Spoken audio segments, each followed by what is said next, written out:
सहनाववतु सहनौ भुनक्तु सह वीर्यं कर्वावहै तेजस्विनावधीतमस्तु मा विद्विषावहै। ओम शांति शांति शांति। समस्त जन कल्याणे निरतं करुणामयं नमामि चिन्मयं देवं सद्गुरुं ब्रह्मविद्वरम्।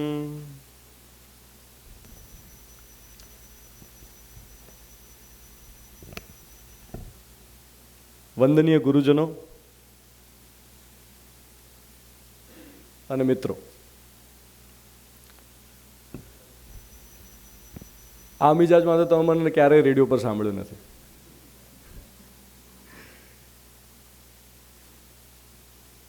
મિજાજ એટલે તાસીર, મિજાજ એટલે પ્રકૃતિ, મિજાજ એટલે સ્વભાવ, લાગણીના મિજાજ. આ પુસ્તક મૌલિનભાઈ પોતાના પ્રથમ કાવ્ય સંગ્રહ તરીકે જ્યારે પ્રસ્તુત કરી રહ્યા છે ત્યારે એના શીર્ષકને જરા ઊંડાણથી સમજી લઈએ. કાર્યક્રમનો ઉઘાડ શીર્ષકથી જ કરીએ તો મિજાજ એટલે તાસીર, મિજાજ એટલે ગુણધર્મ, મિજાજ એટલે એનું જે હોવું છે એની અભિવ્યક્તિ. કોની? તો કે લાગણીની. લાગણી જે આપણા સૌના અસ્તિત્વનો મહત્વપૂર્ણ ભાગ છે, જેને વ્યાખ્યાયિત કરવાનું આવે તો આ સભાગૃહમાં અલગ અલગ વ્યાખ્યાઓ જડી આવે. બધાની પોતીકી વ્યાખ્યા હોય. લાગણી એક્ઝેક્ટલી શું એ જો આપણે સમજી જઈએ તો જીવવું સરળ થઈ જાય. પરંતુ ગૂગલ મેપમાં આપણે જ્યારે કોઈ એક સ્થળેથી બીજા સ્થળે જવાનું હોય ત્યારે આપણને પૂછવામાં આવે છે વોટ ઇઝ યોર લોકેશન. બીજો પ્રશ્ન પૂછવામાં આવે છે વોટ ઇઝ ધ ડેસ્ટિનેશન.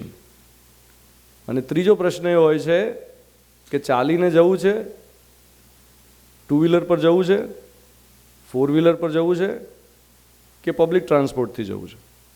જેના આધારે નક્કી થશે કે રસ્તો કયો છે, રૂટ કયો છે અને કેટલા સમયમાં પહોંચી શકાશે.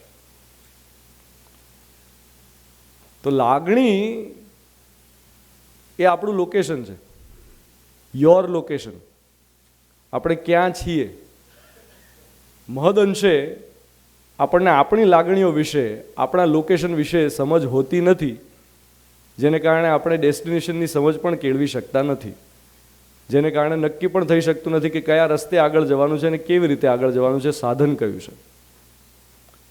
તો લાગણીને જો વ્યાખ્યાયિત કરવાની હોય તો મારી સીમિત સમજણ પ્રમાણેની વ્યાખ્યા એ છે, જો ગુજરાતી ભાષાના ઇતિહાસને ચકાસવામાં આવે તો આ શબ્દોનો ઉપયોગ સૌથી પહેલી વાર નર્મદા શંકરે કર્યો હતો. અને આ શબ્દના સમાનાર્થી શબ્દો જોઈએ તો લાગણી ને ભાવના પણ કહી શકાય. તો ભાવના અને લાગણી આ બંનેમાં કોમન જે છે એ છે લાગવું અને ભાવ. તો લાગવું અને ભાવ આ બંનેની વ્યાખ્યા જો કરવા જઈએ તો ભાવ એટલે ભવની સ્વીકૃતિ. ભાવ એટલે ભવની સ્વીકૃતિ. તો ભવ એટલે શું?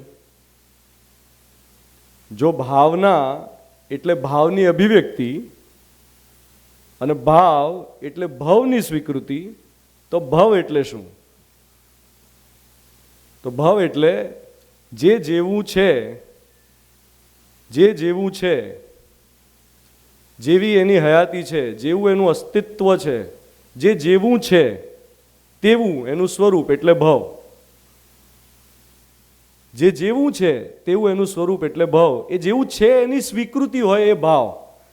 અર્થાત કોઈ એક વ્યક્તિ જ્યારે માતા બને ત્યારે બાળક છે એ બાળક મારું છે એવી સ્વીકૃતિ એટલે માતૃત્વ. આ ત્વ જે છે એ ભાવ છે.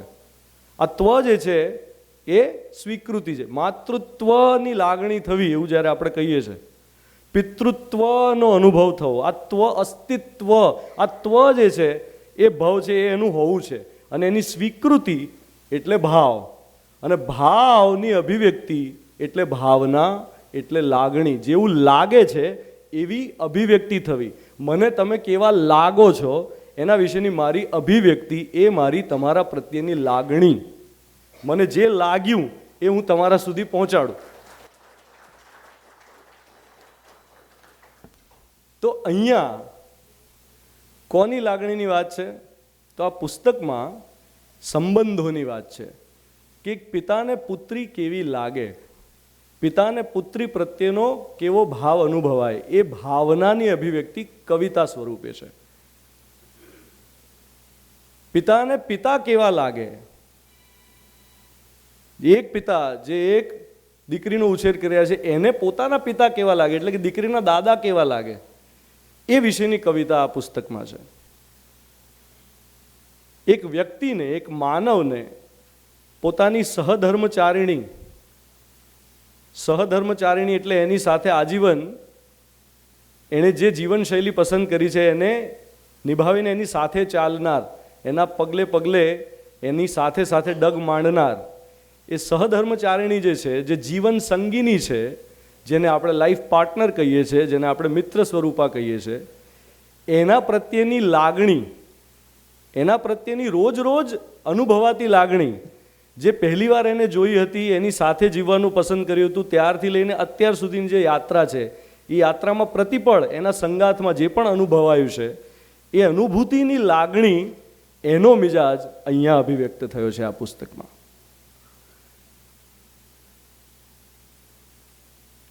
સ્વામીજીએ કહ્યું એમ કે એક ડૉક્ટર પોતાની વ્યસ્તતા વચ્ચે પણ આવી અનુભૂતિની ક્ષણોને પારખીને એને અંદર આત્મસાત કરીને એને અભિવ્યક્ત કરી શકે એવું બહુ રેરલી જોવા મળતું હોય છે.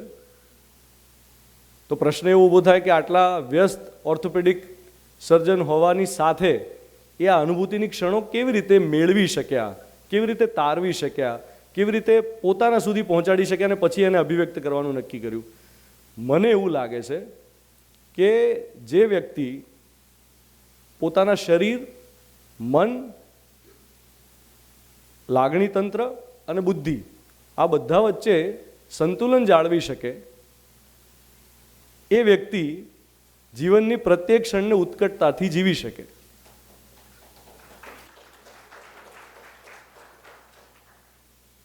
જે વ્યક્તિ જ્યાં પણ હોય ત્યાં તલ્લીન થઈ શકે, જ્યાં પણ હોય એમાં પૂરેપૂરો પરોવાઈ શકે, એક ક્ષણમાં પૂરેપૂરો અનુસંધાન સાંધી શકે, એ વ્યક્તિ જ આ જે પેલો ગેબી ચમકારો છે એ ગેબી ચમકારાને અંતર્મનમાં પ્રગટવા દઈ શકે.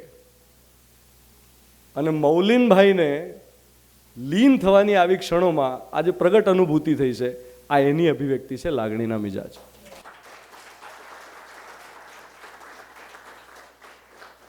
તો આ પુસ્તકને વધાવીએ છીએ અને આ સર્જનની સંવેદનાનો અનુભવ પહેલાં જે લોકો પુસ્તક સ્વરૂપે આહલાદ પામી ચૂક્યા છે એમને અહીંયા એક એમના કવિત્વવાળા પાસાનો પણ અનુભવ થશે. અને એમનો એક લય છે, એમનો પોતાનો એક મિજાજ છે, એની સરસ મજાની અભિવ્યક્તિ આ પુસ્તકમાં છે. આ પુસ્તકને હું વધાવું છું, એમને અભિનંદન આપું છું અને સાથે સાથે એમના દર્દી રહેલા અને એ જેમના હમદર્દ રહ્યા છે એ બધાને પણ ખુશીઓનો ખજાનો મળે એવી મારી અંતરથી પ્રાર્થના. ધન્યવાદ.